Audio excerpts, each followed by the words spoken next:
¿Sabías que bajo las imponentes catedrales españolas, erigidas sobre templos incas profanados, se ocultan símbolos paganos de dioses olvidados que la Inquisición jamás pudo erradicar por completo?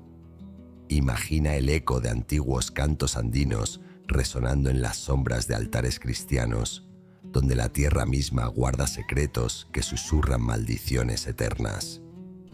En este video, desenterraremos 33 deidades incas prohibidas, aquellas que los conquistadores intentaron borrar de la memoria colectiva, pero que sobreviven en rituales clandestinos y apariciones espectrales que aterrorizan hasta hoy, basado en investigaciones históricas de cronistas como Felipe Guamán Poma de Ayala y excavaciones arqueológicas en sitios como Machu Picchu. Exploraremos cómo estos dioses, desde Viracocha,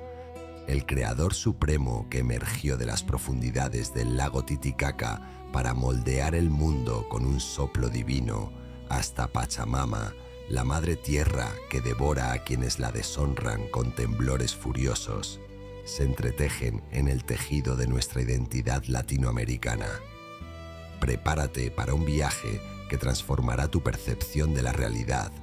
porque lo que descubrirás no solo desafiará la historia oficial, sino que podría despertar ecos de lo sobrenatural en tu propia vida. Visualiza por un momento las siluetas de estas deidades: Viracocha caminando por nieblas eternas, su bastón de oro iluminando rostros petrificados en piedra, Pachamama abriendo grietas en la montaña para reclamar ofrendas olvidadas, su aliento cálido como el vapor de un volcán dormido. Estas no son meras leyendas, son fuerzas vivas que la Iglesia colonial temió tanto que quemó códices y ejecutó sacerdotes para silenciarlas. Pero fallaron. Hoy, en pueblos remotos de los Andes, los ecos persisten y en las noches de luna llena, algunos juran haber visto sus formas etéreas guardianas de un legado prohibido. Este recorrido por la mitología andina olvidada no es solo un relato histórico, es una advertencia. Porque si la Inquisición no pudo borrar estos símbolos,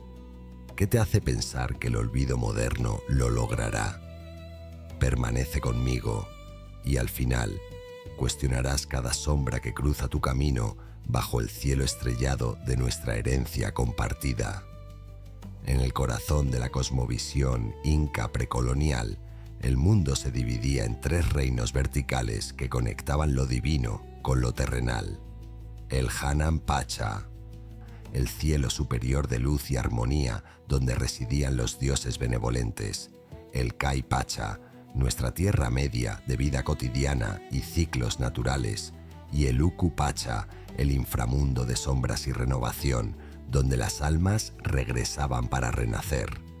Viracocha, el dios creador por excelencia, emergió de las aguas sagradas del lago Titicaca, un vasto espejo de cielo y abismo donde el viento susurra secretos ancestrales para forjar la tierra con sus manos invisibles y poblarla con humanos tallados en arcilla y animados por su aliento vital. Sus viajes por los Andes, enseñando leyes, artes y agricultura a pueblos primitivos, se narran en quipus perdidos y petroglifos que aún desafían el tiempo, evocando un aroma a tierra húmeda después de la lluvia y el eco distante de flautas de siku que convocan a los espíritus.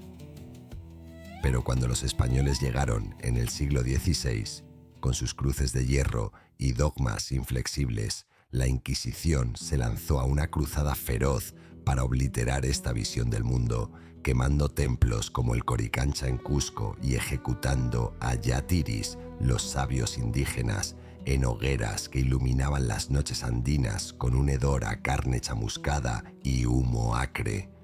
Imagina el terror de un sacerdote inca forzado a renegar de Viracocha ante un tribunal eclesiástico, sus ojos reflejando la agonía de una fe ancestral que se negaba a morir, mientras los inquisidores grababan edictos que prohibían incluso el nombre de Pachamama, reemplazándola con la Virgen de Guadalupe en un sincretismo forzado que ocultaba, pero no extinguía, el fuego pagano. Aquellos intentos de borrado cultural no solo destruyeron códices y estatuas, sembraron semillas de resentimiento sobrenatural, donde los dioses olvidados respondieron con plagas y visiones que atormentaron a los colonizadores mismos, susurrando en sueños de venganza que nadie osaba confesar. Hoy, en las comunidades quechuas y aymaras, estos reinos verticales sobreviven en oraciones bilingües que invocan tanto al Señor de las alturas como a los apus guardianes de las montañas, un legado de resistencia que late como un corazón oculto bajo la superficie cristiana. Y es aquí donde entramos en lo verdaderamente aterrador: historias reales extraídas de experiencias compartidas en foros como Reddit, pero adaptadas al alma hispana y latinoamericana, con nombres como José o María, que podrían ser los tuyos, referencias a santos católicos entretejidos con misticismo andino, y un realismo que te hará mirar 2 veces las sombras en tu propia casa. Estas no son ficciones, son testimonios de encuentros con lo inexplicable, narrados con la seriedad de quien ha rozado el velo entre mundos, prometiendo un terror inmersivo que alterna la calma de la cotidianidad con picos de pánico puro. Prepárate, porque en los capítulos que siguen, estos dioses olvidados cobrarán vida, y su eco podría resonar en tu propia historia familiar. Pero recuerda, una vez que abres la puerta a estos secretos, cerrarla podría no ser tan sencillo. Ahora, adentrémonos en el capítulo Prime, Orígenes Ancestrales, donde exploramos las raíces precoloniales de estos dioses olvidados, aquellos que tejieron la cosmovisión inca antes de que las botas de los conquistadores pisaran la tierra sagrada.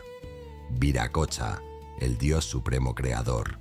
no era una figura estática en un templo lejano, sino un viajero incansable que descendió de las alturas nebulosas del Hanan Pacha para impartir sabiduría a los pueblos andinos, enseñándoles las leyes de la justicia, las artes de la tejeduría y la metalurgia, y el cultivo de la papa en terrazas que escalaban las laderas como venas de la montaña. Imagina las alturas brumosas de los Andes, donde el aire es tan puro que corta la piel y el eco de sus pasos resuena en cañones profundos mientras moldea a los primeros humanos de arcilla junto al lago Titicaca, infundiéndoles vida con un soplo que aún se siente en las brisas frías del amanecer. Sus enseñanzas se conectaban directamente con rituales estacionales, como las iniciaciones en el laberinto de Chincana en la Isla del Sol, un sitio real en el lago sagrado donde jóvenes nobles incas pasaban noches en vela recitando cantos que invocaban su presencia para guiar el ciclo de la siembra y la cosecha, el humo de las ofrendas elevándose como serpientes hacia el cielo estrellado. Pero esta benevolencia tenía un filo oculto. Viracocha, al partir hacia el oeste en una balsa de totora, dejó advertencias de castigos para quienes olvidaran sus dones, y en las noches de niebla espesa, algunos yatiris modernos juran oír su voz susurrando recordatorios en las ruinas, un eco prohibido que la Inquisición intentó silenciar con edictos y hogueras. Pachamama, la madre nutricia de la tierra, encarnaba el pulso vital del Kai Pacha, esa capa media donde la vida brotaba y se extinguía en un equilibrio delicado, honrada con despachos diarios durante las estaciones de siembra en los valles fértiles de los Andes centrales. Cada amanecer, las comunidades incas vertían chicha y coca en surcos recién abiertos, sus manos temblando ante la vastedad de la Pachamama, que podía dar frutos abundantes o terremotos devoradores si se la ofendía. El aroma terroso de la tierra removida mezclándose con el dulzor de las hojas sagradas. En rituales como el de la siembra en Sacsayhuamán,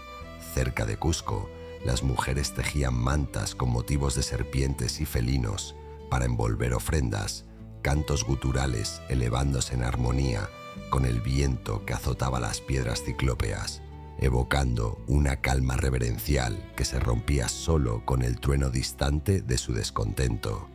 Esta diosa no era abstracta.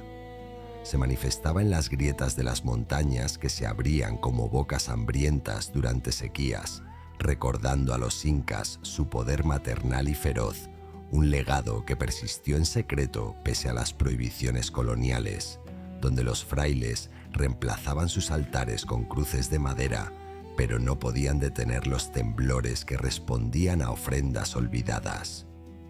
Hoy, en pueblos como Chinchero, los agricultores aún entierran fetiches de piedra en sus campos, un acto de fe que construye una tensión sutil, como si Pachamama observara desde las profundidades, esperando el momento para reclamar lo que es suyo en un mundo que finge haberla olvidado. Inti, el protector solar y padre del Sapa Inca, reinaba sobre los ciclos diurnos, su disco dorado elevándose sobre los horizontes andinos para bendecir las cosechas y guiar las conquistas imperiales, con rituales estacionales que culminaban en el Inti Raymi, la fiesta del sol en junio, donde miles se reunían en la plaza de Aucaipata para danzar al ritmo de tambores de piel de llama. El calor de sus rayos se sentía como un abrazo divino en las alturas heladas, pero también como un juicio abrasador para los impíos, con sacerdotes del sol sacrificando ñandús en templos como el Templo del Sol en Machu Picchu, el incienso de copal flotando en el aire cargado de expectativa. Estos ritos conectaban directamente con la Isla del Sol, donde el laberinto de Chincana servía como portal para visiones solares durante equinoccios, los iniciados emergiendo con pieles enrojecidas y ojos llenos de profecías que dictaban el destino del imperio. Sin embargo, la persistencia de Inti genera una inquietud profunda. Tras la conquista, sus imágenes fueron derribadas y fundidas en campanas de iglesias, pero en eclipses solares, relatos de cronistas hablan de pánico colectivo donde el sol se negaba a regresar, un presagio de venganza que la Inquisición atribuía a demonios, aunque en realidad era el eco de un dios que se negaba a extinguirse. Esta prohibición forzó a los incas a ocultar sus rituales en fiestas católicas, como la Corpus Christi, donde procesiones disfrazadas invocan su luz dorada, construyendo una tensión que late bajo la superficie, recordándonos que estos orígenes ancestrales no han sido borrados, sino enterrados vivos, esperando resurgir en momentos de oscuridad. Aún en este capítulo de Orígenes, no podemos pasar por alto a Mama Quilla, la diosa de la luna, cuya influencia plateada regía los ciclos femeninos y las mareas de la vida andina, entrelazándose con rituales de mujeres que honraban su poder regenerador en noches de luna nueva, cuando las sombras se alargaban como dedos espectrales sobre los tejados de Ichu.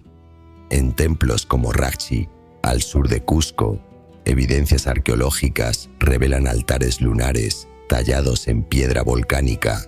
donde sacerdotisas vertían sangre de auquénidos para sincronizar nacimientos y cosechas con sus fases.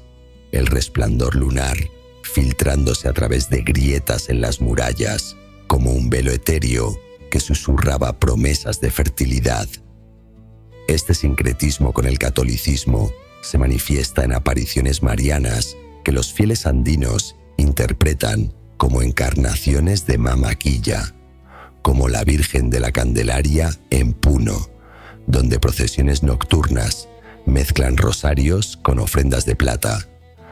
evocando un aroma a jazmín silvestre y el frío penetrante de la altiplanicie. Permíteme contarte una anécdota atmosférica inspirada en testimonios reales compartidos en foros como Reddit, adaptada a nuestra realidad hispana. En un pueblo costero de Perú, un agricultor llamado Pedro, descendiente de Mitimaes, se preparaba para la cosecha de maíz bajo una luna llena particularmente brillante, cuando sintió un tirón inexplicable en su pecho, como si la tierra lo llamara. Al amanecer, encontró su campo floreciendo de manera imposible, con mazorcas doradas que nadie había sembrado,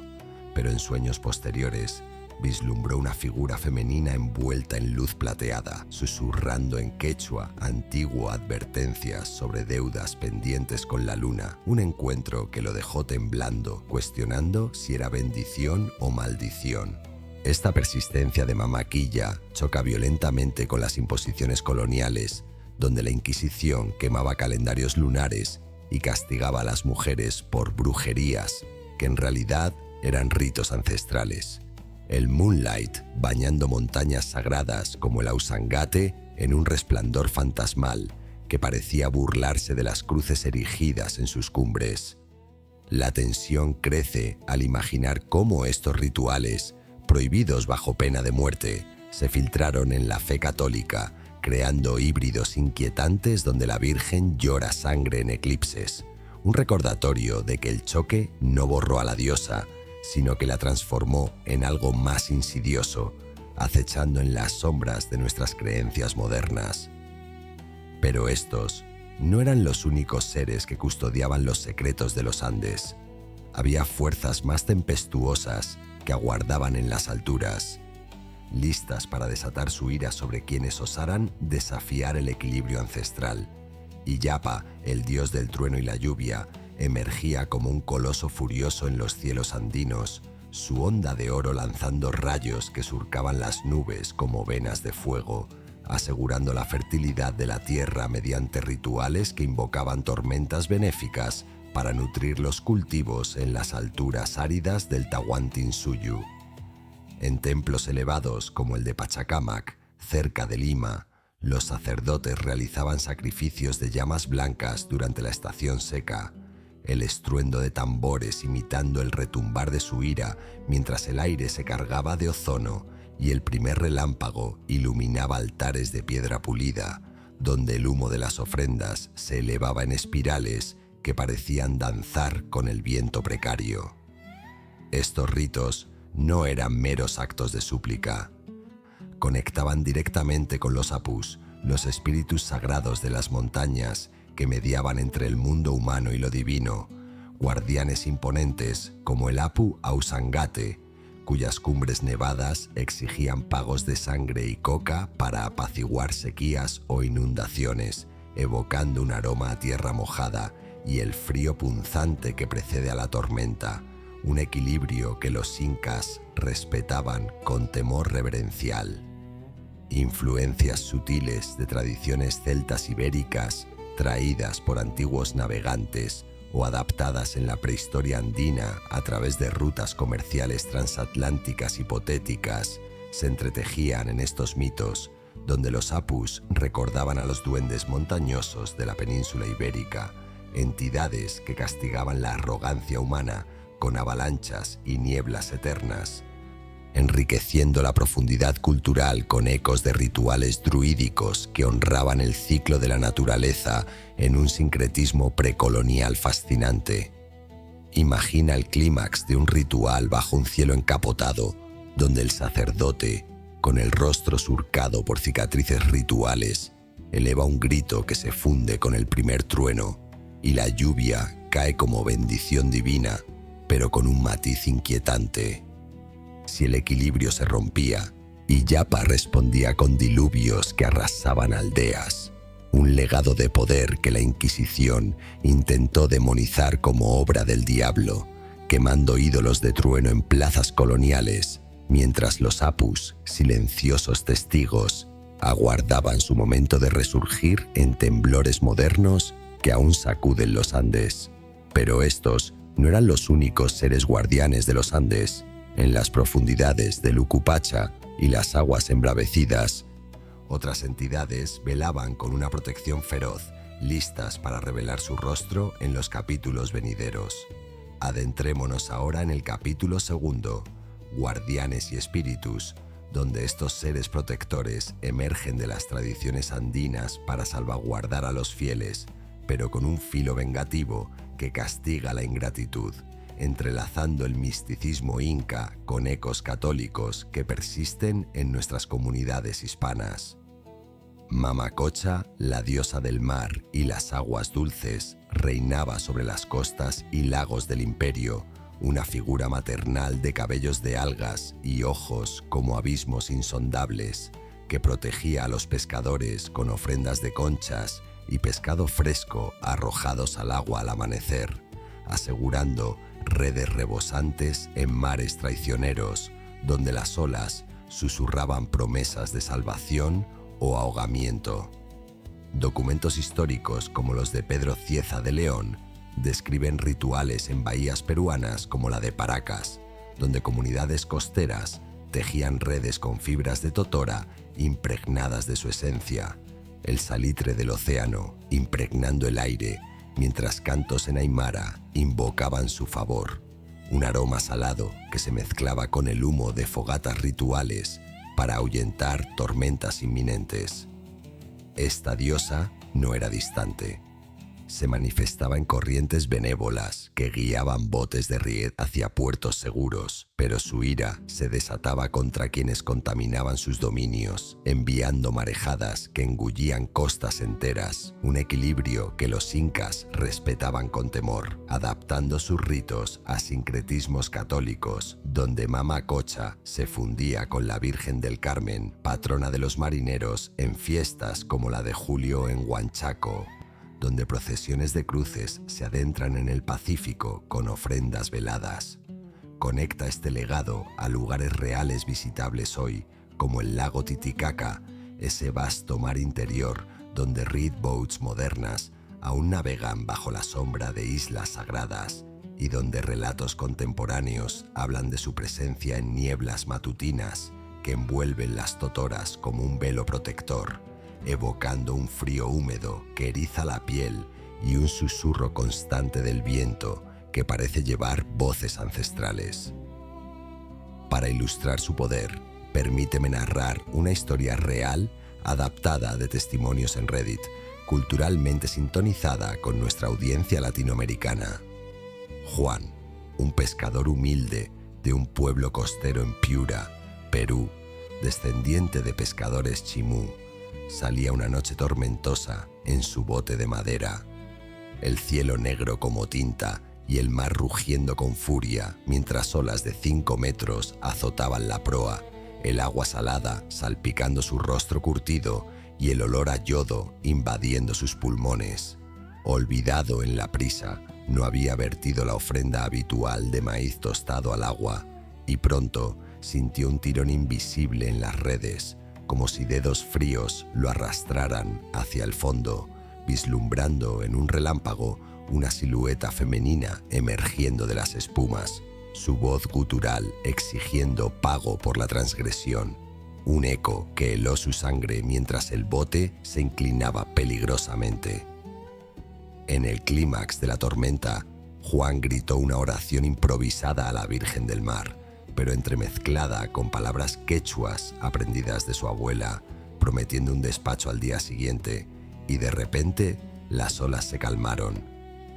depositándolo en la playa con redes intactas, pero marcadas por conchas extrañas que nadie reconoció, una resolución inquietante que lo dejó marcado para siempre, jurando ante su familia que Mama Cocha no perdona, y que en noches de viento fuerte aún oye su llamada desde el horizonte.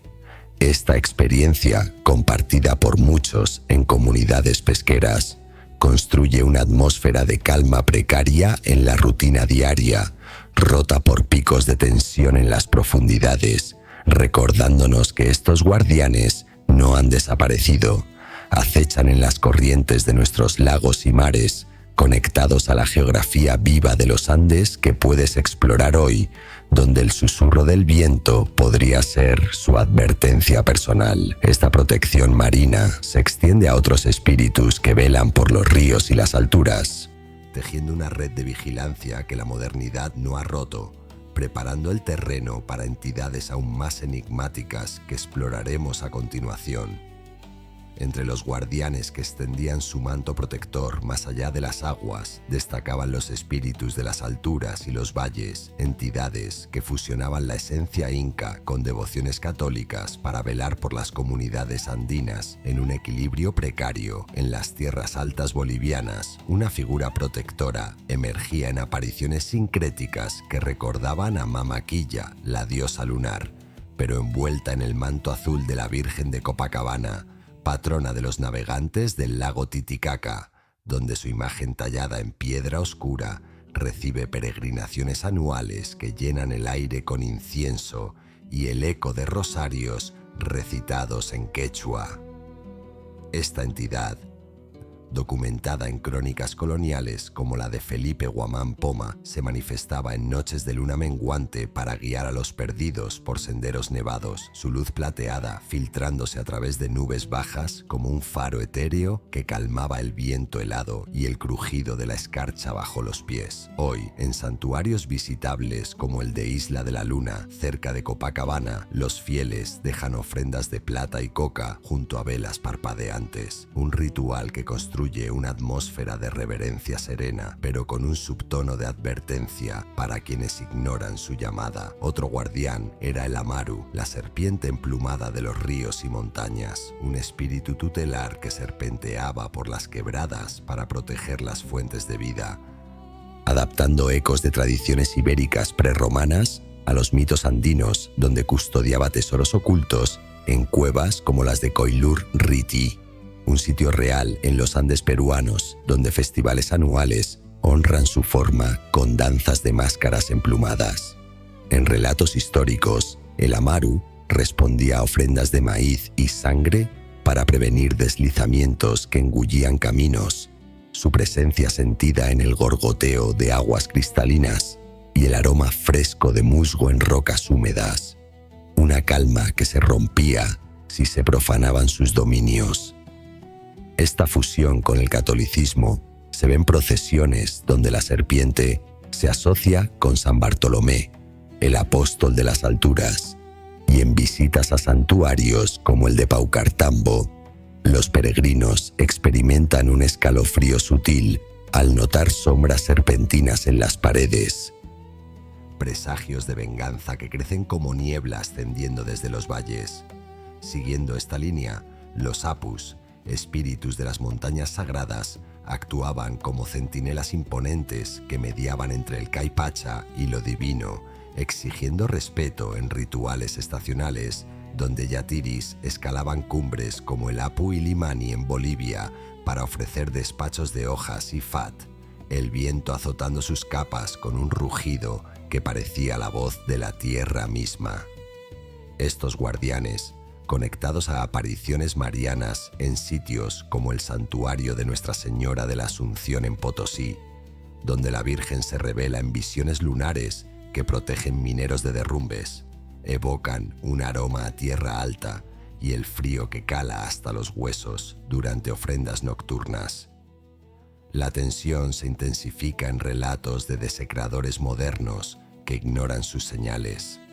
como temblores leves que preceden avalanchas, un recordatorio de que su protección es condicional, y en peregrinaciones visitables hoy, como la ruta al Apus Alcantay, los caminantes sienten ojos invisibles observándolos desde las cumbres. Para ilustrar esta vigilancia sincrética, considera la historia de una familia boliviana durante una peregrinación al santuario de Copacabana, adaptada de experiencias reales compartidas en comunidades en línea, donde el misticismo católico se entreteje con ecos lunares inca. La familia de Rosa, una viuda de un pueblo aymara cerca del lago Titicaca, emprendió el viaje anual en julio bajo un cielo nublado que olía a lluvia inminente, sus pasos resonando en el empedrado antiguo mientras cargaban imágenes de la Virgen envueltas en paños bordados con motivos lunares. Al atardecer, cuando la niebla descendió como un sudario sobre el camino,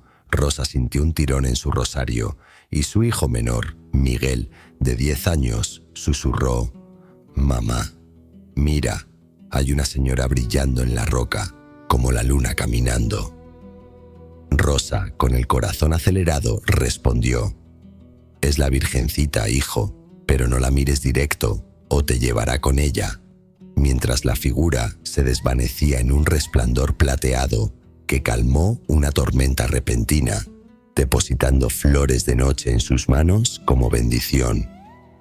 Sin embargo, al regresar, presagios de venganza surgieron. Un vecino que había robado ofrendas del santuario enfermó con visiones de sombras lunares. Un escalofrío que recorrió la aldea y escaló la tensión, recordando que estos guardianes protegen pero castigan con omens crecientes a los que profanan su santuario. Un ritmo de calma familiar, roto por el eco de lo sobrenatural que persiste en sitios como Copacabana, invitando a los visitantes a cuestionar si su luz es guía o trampa. Finalmente, los huacas ancestrales, espíritus de lugares sagrados que fusionaban con santos católicos, como San Miguel Arcángel en batallas contra lo maligno, velaban por los valles fértiles con rituales que involucraban danzas circulares alrededor de rocas vivientes en sitios como el Valle Sagrado de los Incas, cerca de Urubamba, donde el aire vibra con flautas y el suelo parece pulsar bajo los pies. Estos guardianes se manifestaban en vientos suaves que apartaban nubes para revelar eclipses, un aroma a hierbas quemadas elevándose en ofrendas que aseguraban cosechas, pero su protección se tornaba ominosa ante la codicia, con presagios como aves muertas en altares que advertían de venganzas inminentes. En santuarios visitables hoy, como el de Ollantaytambo, los turistas y locales experimentan un build-up de inquietud al notar inscripciones ocultas que emergen bajo la luna, escalando la tensión hacia un legado de espíritus que no olvidan. Estos guardianes, con su mezcla de protección y presagios vengativos, tejen una red que se extiende a las aguas dulces, donde entidades más acuáticas aguardan para revelar su rostro dual. En las profundidades de los ríos andinos, las chanas, adaptadas a Naya de Incas, espíritus femeninos de aguas sagradas como las sirenas del Vilcanota, custodiaban manantiales y quebradas con una belleza etérea que ocultaba ferocidad,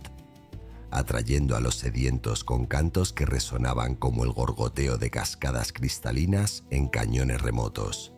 Estas entidades, arraigadas en mitos preincas pero enriquecidas por influencias ibéricas de ninfas fluviales, exigían ofrendas de flores y joyas para mantener el flujo vital, su presencia sentida en el roce frío del agua contra la piel y el aroma fresco de helechos en orillas umbrosas, una calma que invitaba a la reflexión antes de revelar su ira contra contaminadores, conectadas a festivales actuales como la Fiesta de la Cruz en mayo, donde comunidades peruanas decoran puentes con cruces y ofrendas acuáticas en sincretismo católico. Estas chanas persisten en relatos donde el agua se tiñe de rojo si se ignora su llamado, un eco que se siente en sitios visitables como las aguas termales de Lares, donde el vapor asciende como susurros ancestrales. Para capturar su esencia vengativa, narra el arco de una exploradora moderna llamada María, una joven guía turística de Cusco descendiente de quechuas, cuya curiosidad la llevó a acampar junto al río Urubamba en una noche de luna creciente. El sonido del agua, un arrullo hipnótico que calmaba sus preocupaciones diarias, mientras el fuego crepitaba con aroma a leña húmeda. En la introducción atmosférica de su viaje, María, atraída por leyendas locales, dejó una ofrenda improvisada de coca en la orilla, pero al anochecer, el río pareció cobrar vida con procesiones nocturnas que evocaban la Santa Compaña gallega, pero arraigadas en espíritus ancestrales, inca que marchaban en filas etéreas. Sus formas translúcidas envueltas en niebla y portando antorchas que flotaban sobre el agua como ojos acusadores. El desarrollo construyó tensión con voces que emergían del agua, llamando el nombre de María en un eco que se repetía como un lamento eterno, obligándola a retroceder mientras el río se agitaba con formas vagas que rozaban sus botas, el frío del agua subiendo por sus piernas como dedos helados. En el clímax aterrador, una procesión espectral se materializó completamente, espíritus ancestrales con rostros de piedra erosionada que marchaban en silencio, sus ojos vacíos fijos en ella como si juzgaran su intrusión, y María, paralizada por el terror, gritó: «Perdón, madres del río, no quise ofender», mientras una mano etérea emergía del agua para depositar una concha perlada en su palma, un sello de advertencia que la liberó, pero la dejó huyendo hacia la amanecida con el corazón latiendo como un tambor de guerra. La resolución fue inquietante. Al día siguiente, el río fluyó calmado, pero María encontró marcas de pies descalzos en la orilla opuesta, imposibles de explicar, un recordatorio de que estas guardianas acuáticas no perdonan la curiosidad imprudente, y en sus noches posteriores soñaba con procesiones que la arrastraban a las profundidades, un eco que la impulsó a respetar los sitios sagrados visitables hoy, como las cascadas de Machu Picchu, donde el agua susurra secretos que podrían llamarte a ti también. Esta fusión de protección y venganza, arraigada en el folclore andino con toques católicos como cruces sumergidas en rituales, alterna la serenidad de aguas tranquilas con picos de pánico primordial, dejando una atmósfera de vigilancia eterna que se extiende a los confines del mundo visible, preparando el terreno para entidades que no protegen, sino que devoran.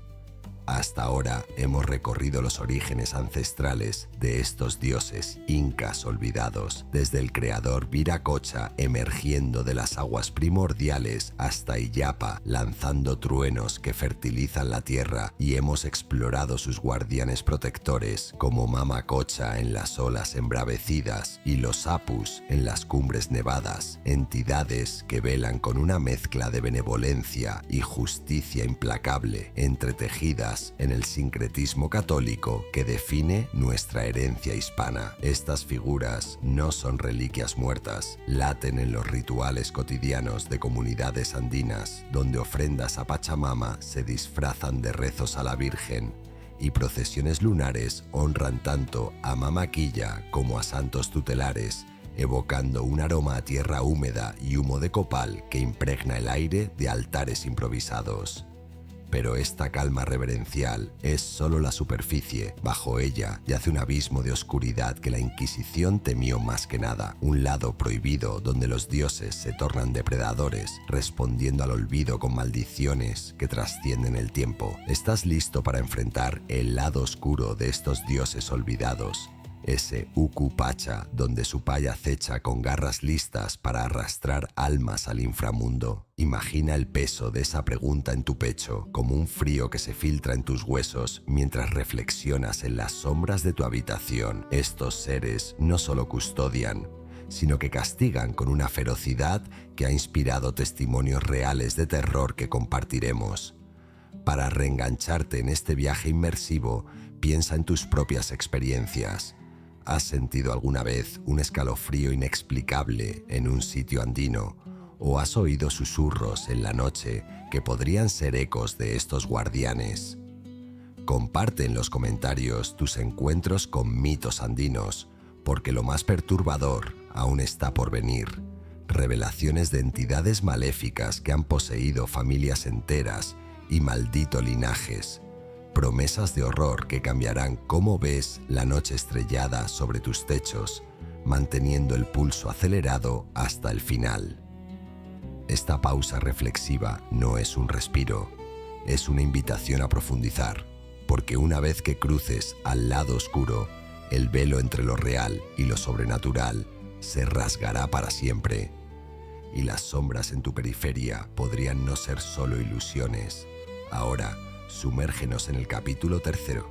el lado oscuro, donde las deidades incas olvidadas revelan su rostro más siniestro, entidades maléficas nacidas del Uku Pacha que la Inquisición clasificó como demonios para justificar su cruzada de terror, pero que en realidad eran fuerzas primordiales de caos y retribución, tejiendo maldiciones que perduran en las grietas de nuestra realidad hispana.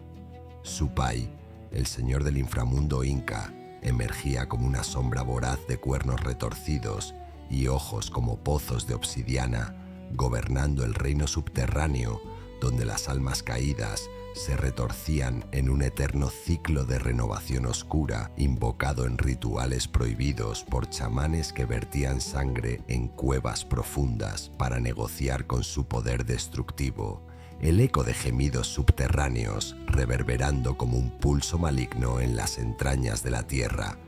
Documentos históricos de la época colonial, como los autos de fe de la Inquisición en Lima y Cusco, detallan casos de posesiones atribuidas a Supay, donde indígenas y mestizos eran acusados de pactos demoníacos durante la evangelización forzada. Sus cuerpos convulsionando en celdas húmedas, con un hedor a azufre y tierra removida, mientras frailes exorcizaban con cruces de plata que chisporroteaban al contacto con la piel poseída. Un sincretismo aterrador, donde el demonio inca se fusionaba con imágenes cristianas de Lucifer para amplificar el pánico.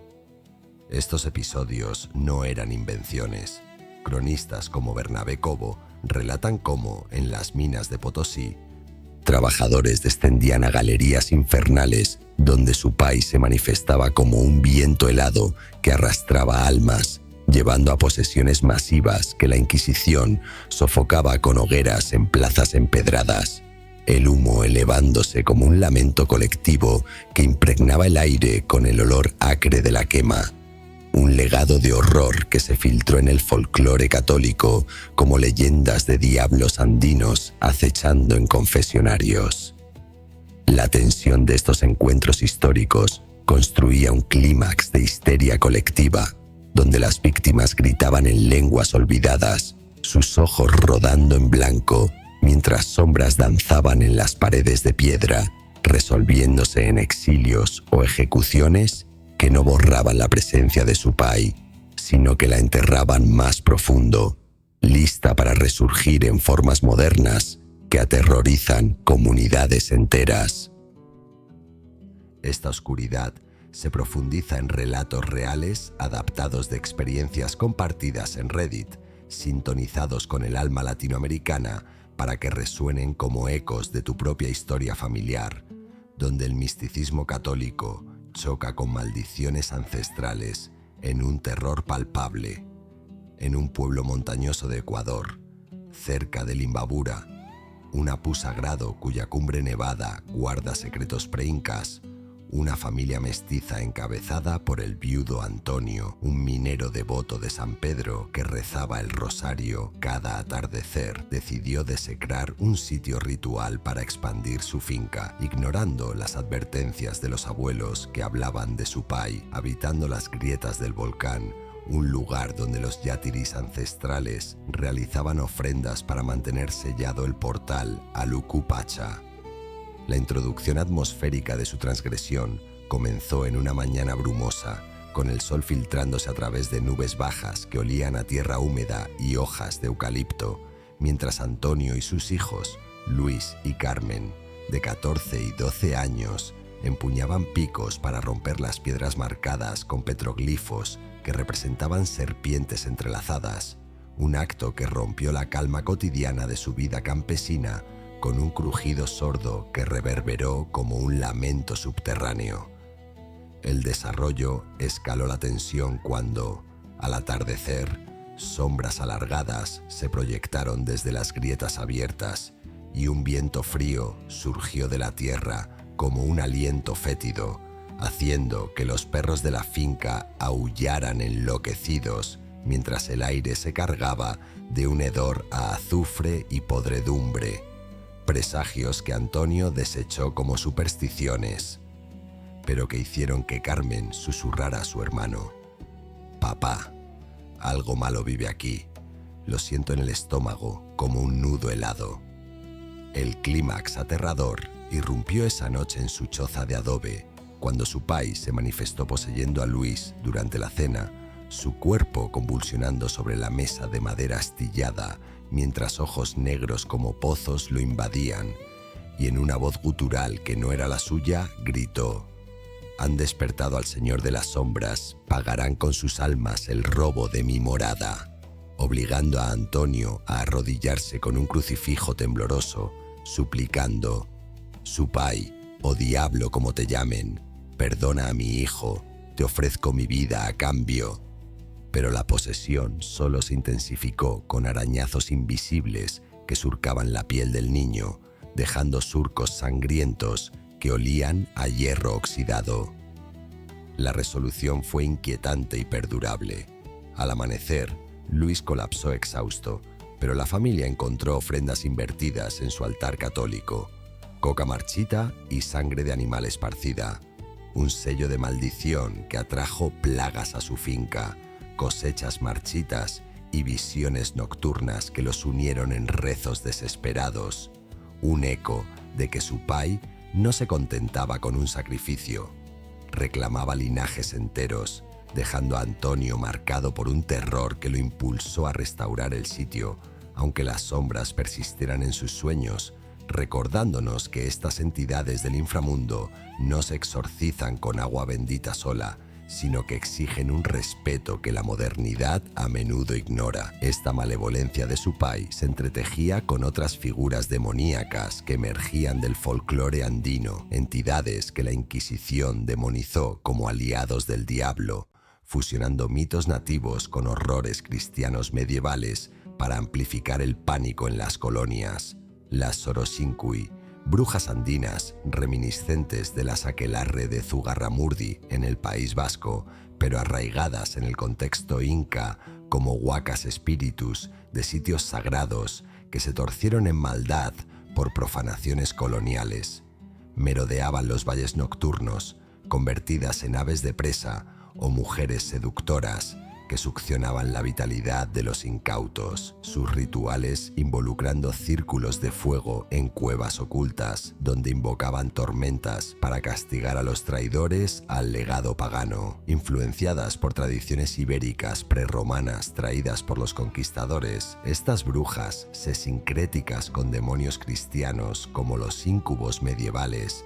apareciendo en confesionarios como sombras que susurraban tentaciones en latín mezclado con quechua, un hedor a hierbas quemadas y sangre impregnando el aire confinado, mientras los frailes luchaban por exorcizarlas, pero en realidad avivaban un terror que perduraba en pueblos remotos. En relatos documentados de la época, como los juicios en la audiencia de Quito, víctimas describían cómo estas huacas malévolas poseían a mujeres durante partos, obligándolas a danzar en trance alrededor de fogatas que olían a azufre, un build-up de tensión que culminaba en maldiciones que secaban ubres y malograban nacimientos, resolviéndose en excomuniones que no detenían las apariciones, dejando comunidades enteras bajo un velo de paranoia donde cada sombra femenina podía ser una Sorosinkui acechando, profundizando en esta galería de horrores. El Jarcacha, un demonio andino con cuerpo de llama y cabeza humana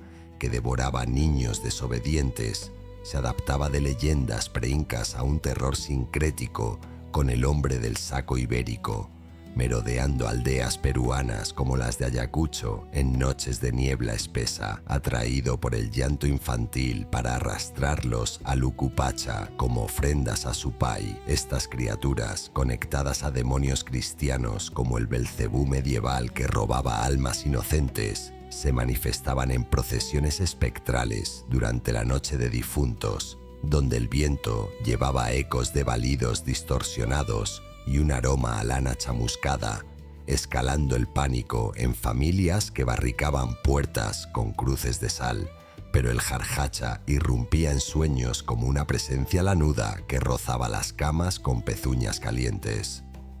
Una historia adaptada de testimonios reales en foros hispanos ilustra su ferocidad.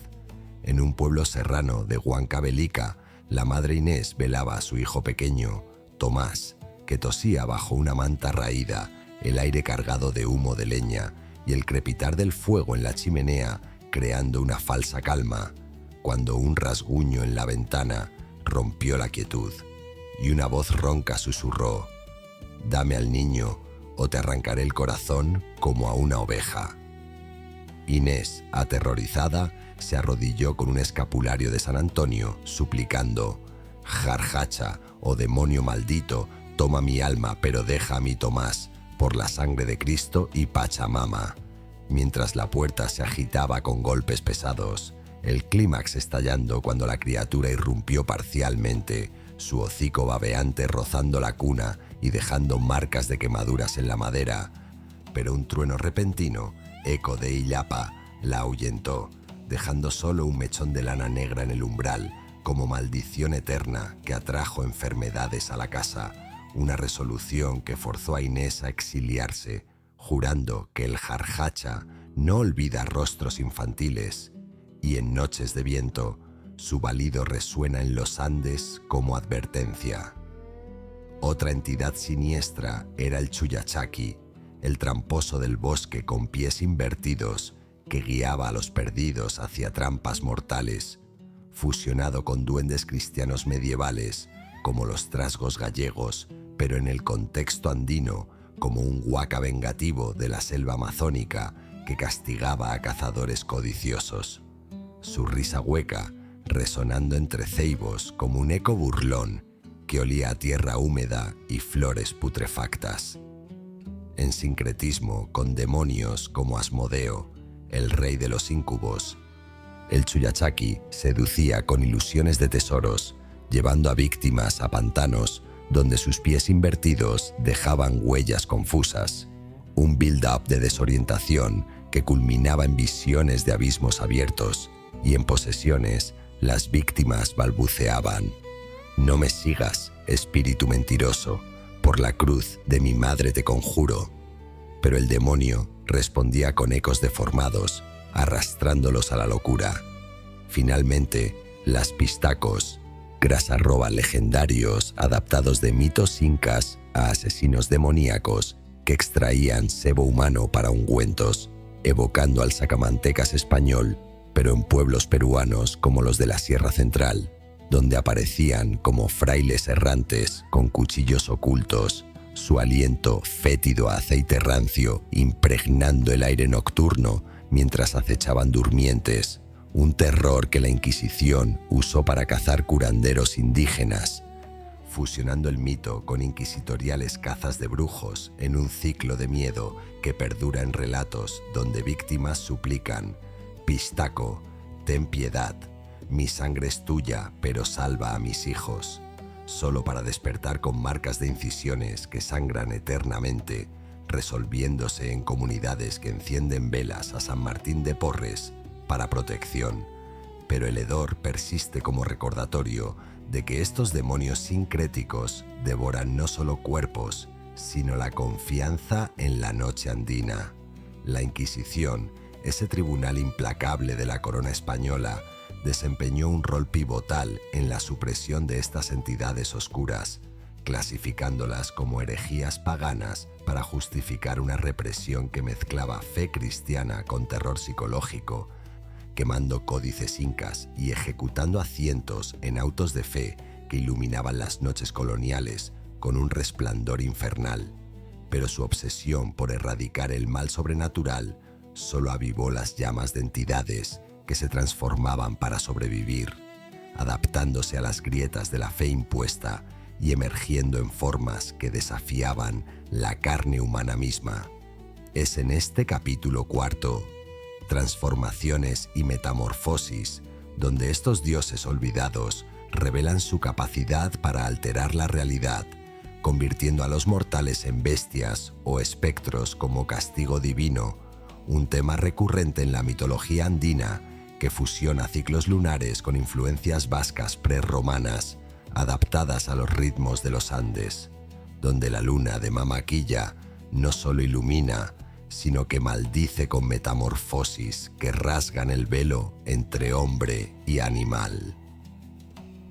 El equivalente andino al lobisom gallego se manifiesta en los hombres lobo de las sierras, criaturas malditas por transgresiones contra los apus o por deudas de sangre con Mamaquilla, cuya influencia plateada durante las lunas llenas provoca transformaciones agonizantes en pastores que han profanado sitios sagrados, su piel ardiendo como si el frío andino se convirtiera en fuego interno, mientras huesos crujen y el pelaje gris emerge como niebla solidificada.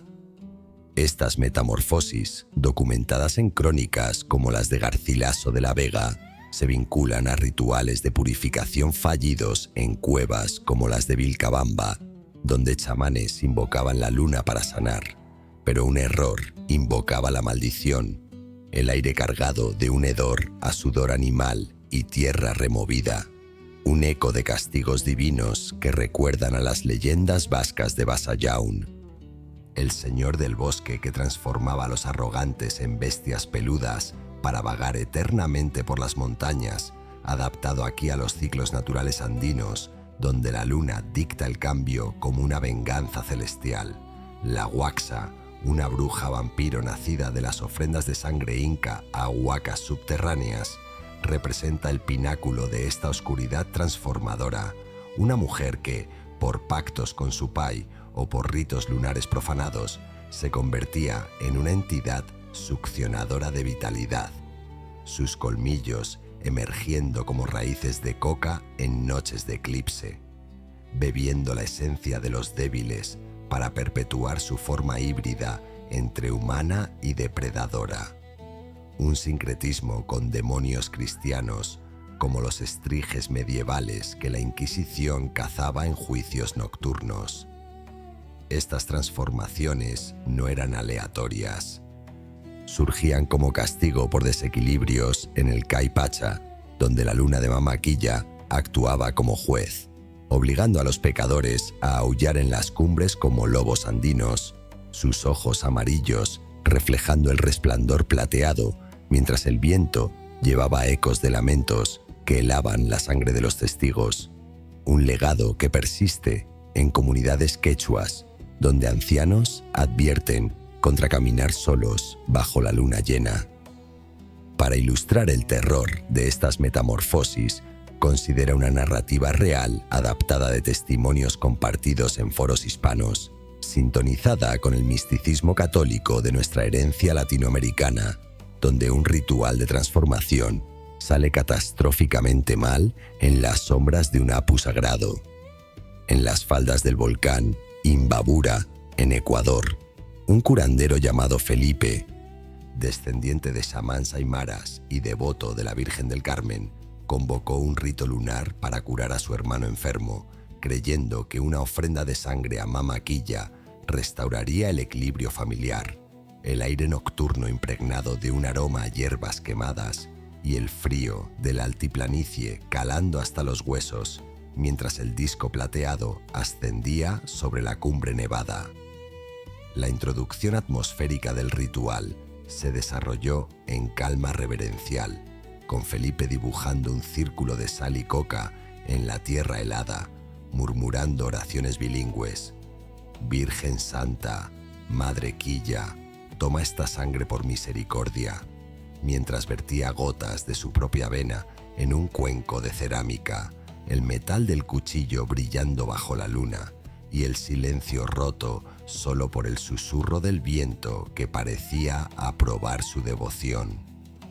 Pero el desarrollo escaló la tensión cuando la luna alcanzó su cenit y un viento repentino azotó el sitio, trayendo un hedor a pelaje mojado y tierra podrida, haciendo que el cuenco se volcara y la sangre se filtrara en grietas que gimieron como bocas hambrientas, presagiando que el ritual había despertado no bendición, sino maldición de los ciclos andinos influenciados por ecos vascos de metamorfosis salvajes.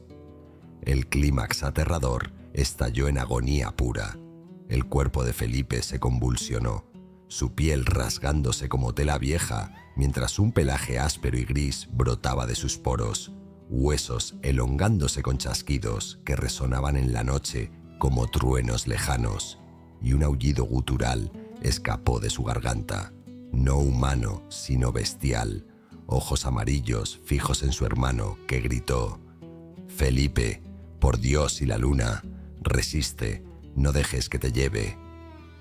Pero la Huaxa interior emergió fusionada con el lobo, colmillos chorreando saliva espumosa mientras arañaba la tierra en furia, el aroma a sangre fresca mezclándose con el ozono de una tormenta inminente que iluminaba su forma híbrida con relámpagos furiosos. La resolución fue inquietante y transformadora. Al amanecer, Felipe colapsó exhausto, su cuerpo marcado por surcos de pelaje que no se desvanecían del todo, y aunque el hermano sanó milagrosamente, Felipe juró ante un sacerdote local que en noches lunares sentía el tirón bestial, un eco de castigo divino que lo obligaba a encadenarse en su choza, susurrando advertencias a los visitantes. La luna no perdona errores. Transforma el alma en algo que ni Dios reconoce, dejando un dread persistente en la aldea, donde perros aúllan en sincronía lunar, recordándonos que estas metamorfosis no terminan con el alba, sino que laten en la sangre, esperando el próximo ciclo para resurgir en formas que desafían nuestra humanidad compartida. Estas transformaciones, atadas a los ciclos naturales de la luna y las estaciones andinas, no solo alteraban cuerpos individuales, sino que permeaban los paisajes mismos, convirtiendo sitios sagrados en portales de cambio donde la geología volcánica de los Andes, con sus fallas tectónicas y manantiales termales, se entreteje con supersticiones ancestrales para dar credibilidad científica a lo sobrenatural, como si la tierra misma respirara los mitos de metamorfosis que la Inquisición no pudo enterrar. En rituales de renovación como los de Koilur Riti, donde danzantes se cubren de pelajes para emular espíritus lobunos en glaciares perpetuos, el hielo cruje bajo pies como huesos transformándose, un eco de ciclos donde la Pachamama exige cambio para equilibrar el desorden humano, fusionando con castigos vascos adaptados como las huaxas que emergen de cuevas calientes para succionar vida en noches de calor opresivo. Esta conexión geológica, donde terremotos liberan vapores sulfurosos que inspiran visiones de bestias, explica por qué estos mitos perduran, respaldados por estudios sísmicos que muestran cómo las vibraciones de la cordillera andina podrían amplificar percepciones alucinatorias, un puente entre ciencia y terror que hace creíbles los relatos de peregrinos que regresan cambiados de cumbres malditas. Transicionando ahora al capítulo 5, lugares malditos. Estos sitios no son reliquias inertes, sino geografía viva impregnada de los dioses olvidados. Lugares visitables hoy donde la actividad paranormal pulsa con la misma intensidad que en épocas precoloniales, conectando la superstición con la tectónica de placas que hace temblar los Andes, como si la tierra recordara sus deudas divinas. El laberinto de Chincana, en la Isla del Sol, ese dédalo subterráneo tallado en arenisca volcánica por manos incas, sirve como portal primordial donde Viracocha supuestamente emergió, pero ahora sus pasillos estrechos resuenan con ecos de transformaciones fallidas, paredes que sudan humedad fría como piel cambiando de forma y susurros que guían a los intrépidos hacia abismos donde la oscuridad parece viva, un sitio real en el lago Titicaca, accesible por botes turísticos que dejan a los visitantes con un escalofrío persistente al emerger, cuestionando si han rozado el Uku Pacha. El templo de Rachi, con sus murallas colosales de piedra y adobe erigidas para Viracocha, pero profanadas por misioneros, alberga actividad paranormal documentada en relatos de guías locales que oyen aullidos lunares en ruinas donde Mamaquilla reinaba,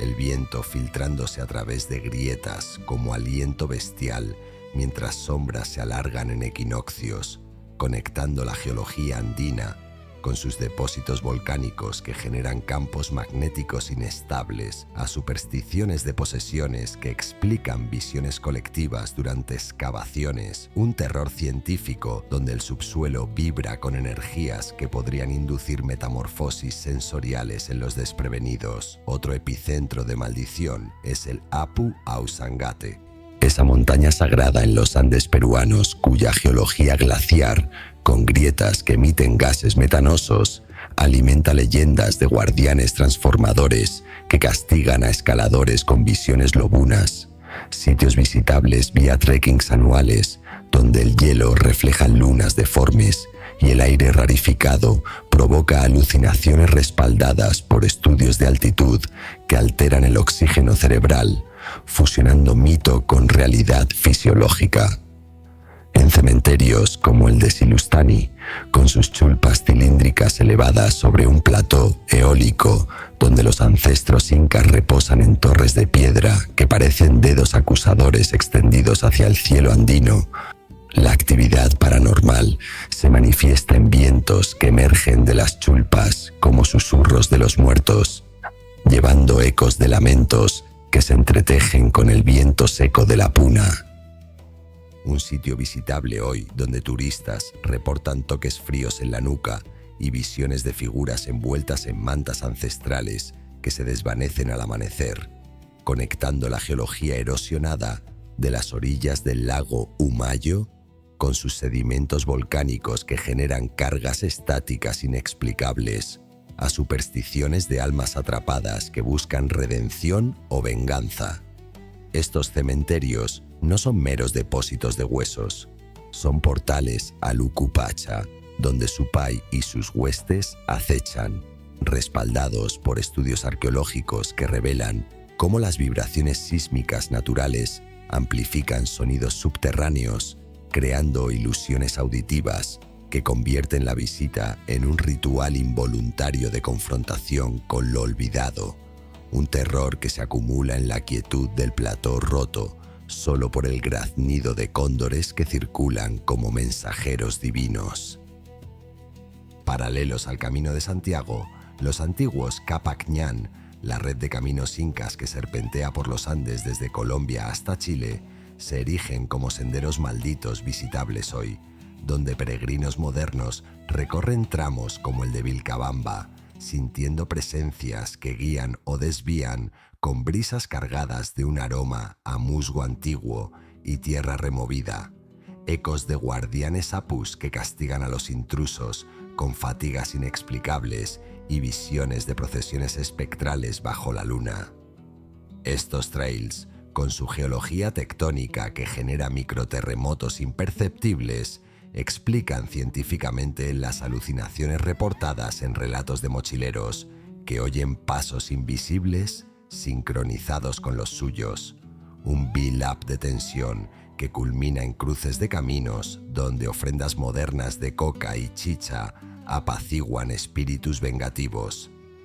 fusionando el misticismo católico de peregrinaciones jacobeas con el legado inca para crear una ruta de terror híbrida que invita a reflexionar sobre el peso invisible de la historia en cada paso. En cavernas andinas equivalentes a la de Zugarramurdi, como las de Salcantay o las profundidades de las minas de Cerro Rico en Potosí, el eco de brujas y demonios resuena en galerías donde la Inquisición realizó exorcismos fallidos, paredes que gotean humedad como lágrimas de huacas profanadas y un hedor a azufre que impregna el aire estancado, sitios explorables con guías que advierten de sombras que siguen a los visitantes, conectando la composición mineral de vetas de plata ricas en gases volátiles a supersticiones de posesiones que han inspirado testimonios de mineros que emergen pálidos, jurando haber visto transformaciones en las profundidades, un legado geológico que hace creíble el horror de cuevas donde el eco de Supay aún susurra nombres olvidados.